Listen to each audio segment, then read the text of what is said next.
John, something you just said is not consistent with what we were told last year. You're saying that you've always known there was a small number of al-Qaida in Afghanistan. President Biden said, what interest do we have in Afghanistan at this point with al-Qaida gone?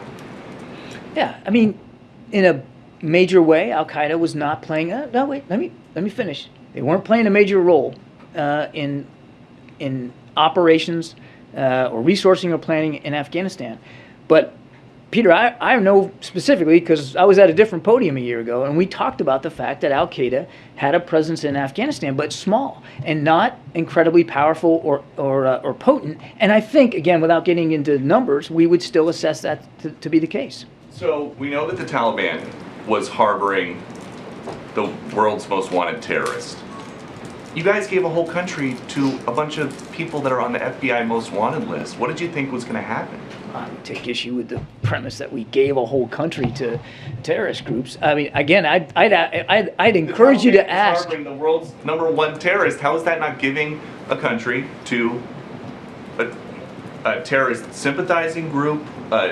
If not giving them permission to have terrorists just sit on a balcony. The question, I mean, Peter, the way you asked that, it makes it sound like we owned Afghanistan a year ago. It wasn't our country. It was an independent sovereign state.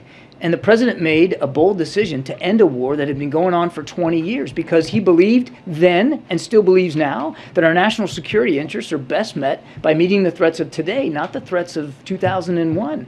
And I don't want to relitigate the whole war here, but obviously no one anticipated the Ghani government to fall as fast as it did. But we said at the time that as we depart Afghanistan, we're going to keep vigilant. We're going to stay ready, and we're not going to let Afghanistan become a safe haven for terrorists who threaten our homeland. And this past weekend, we proved that case precisely. But so now that you know that the Taliban is not living up to the part of the deal that they made with the U.S. to not let Afghanistan be a place that terrorists feel like they can be safe, what are you going to do about it? Well, that gets to Peter's question. I'm not going to telegraph decisions that haven't been made or policy initiatives one way or the other. I would just say for some spectacular terrorist attack in the U.S. to then say, oh, well, there's terrorists if we in were, a safe Peter, haven in Afghanistan. Now we can go get them. If we were, Peter, then we wouldn't have taken the hit on Saturday, the strike that we took on Mr. Zawahri, if we were just waiting. This isn't about waiting.